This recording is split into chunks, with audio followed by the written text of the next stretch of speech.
हिंदू परंपरा के अंदर ये नवरात्रि के जो प्रसंग हैं ये तो देवी माँ की उपासना के लिए थे। नवरात्रि पवित्रतम रात्रियां कही जाती है, पवित्रतम दिन कहे जाते हैं। ये आसो जो चैत्र महीने में आती है, ये साधना के लिए, मंत्र साधनाओं के लिए, ब्रह्मचर्य के लिए, सत्व को प्राप्त करने के लिए, इष्ट की सिद्धि के लिए, अंतरतम की शक्तियों को जगाने के लिए, कुछ अच्छा हासिल करने के लिए होती हैं। समझदार हिंदू और समझदार जैन श्रावक श्राविका और समझदार हिंदू और समझदार जैन साधु संत इन दिनों में साधना में बैठते हैं,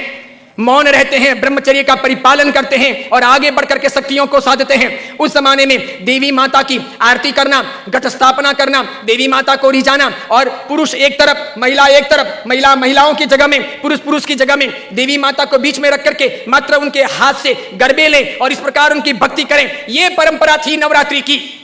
उसके बाद में मात्र गुजराती स्टाइल में डांडिया आए थे, तो बहनें बहनों में खेलती, बीच में देवी मां की स्थापना की जाती, पुरुष में खेलते और इस प्रकार नौरते रखते, नवरात्रि पालते, खान पान का ध्यान रखते। उन दिनों में कोई शराब नहीं पीता, गुटखे नहीं खाता, चाय तक नहीं पीता, व्यसन नहीं करता, अलग अलग शयन करते, पति पत्नी अलग अलग रहते, ब्रह्मचर्य की साधना करते, संपर्क नहीं करते, शुद्धता प्राप्त करते और इतने सारे भोग विलास की जिंदगी के बीच में, इतने सारे विषय वासनाओं के बीच में कोशिश करते कि कुछ दिन पवित्रता के साथ बिताएं ताकि देवी माताओं के सानिध्य प्राप्त करके हम शक्ति संपन्न बन सके, उनके आशीर्वाद अपनी जिंदगी में फल सकें। गरबे गए, फिर डिस्को आया, नाना प्रकार के धुनें आई, नाना प्रकार के गायक आए, कई कंपनियां, कई संस्थाएं इसमें कूदी, कई सारे लोगों ने धन कमाना शुरू किया, छोटे बड़े ये डांडियों के अलग अलग कार्यक्रम होने लगे, सब लोग ललचाने लगे। देवी मां एक तरफ रह गई, देवी की साधना एक तरफ रह गई, नवरात्रि की पवित्रता एक तरफ रह गई, घट स्थापना एक तरफ रह गई, गरबे लेने का भाव एक तरफ रह गया, आरती और देवी मां को रिझाना, मातृ शक्तियों को प्रेरित करना, ये सब एक तरफ रह गया। आज डांडिये खेलने वालों में से किसको पता है कि साधना क्या है, ब्रह्मचर्य क्या है, ये क्यों है नवरात्रि, इसका हेतु क्या था, इसका रीजन क्या था, ये क्यों खेलनी चाहिए या नहीं खेलनी चाहिए, तो क्यों नहीं खेलनी चाहिए। मेरा ही नहीं, भारत के कई सारे अखबारों का, कई सारे समाजविदों का, कई सारी अन्य सामाजिक संस्थाओं का ये सर्वे वर्षों से रहा है, समय समय पर किया जाता रहा है कि नवरात्रि के महीने 2 महीने के बाद में जितने गर्भपात होते हैं उतने गर्भपात बाकी के 11 महीने में नहीं होते।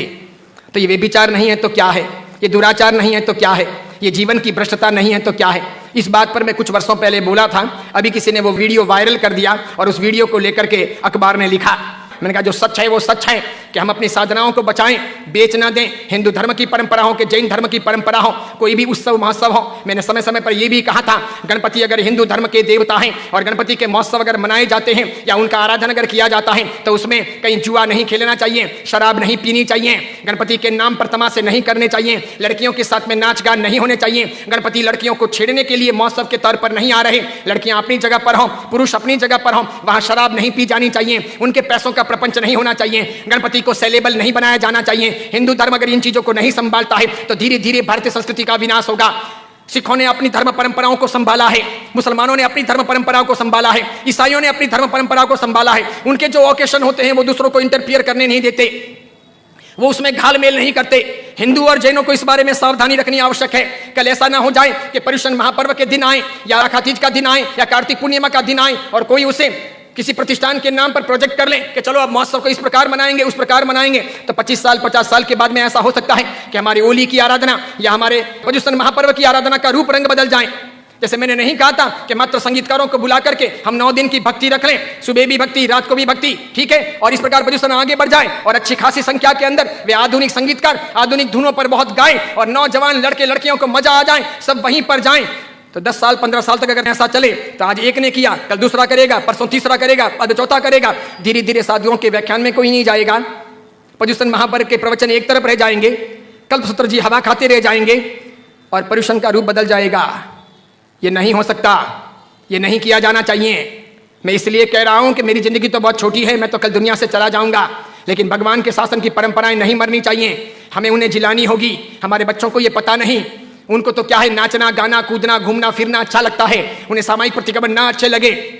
बिना पंखों के रहना उन्हें ना अच्छा लगे, लेकिन जरूरी यह है पर्युषण महापर्व की पूरी प्रक्रिया, उसकी साधना की सारी व्यवस्था समझी जानी चाहिए और इसीलिए हर बाबत के अंदर सावधानी आवश्यक है।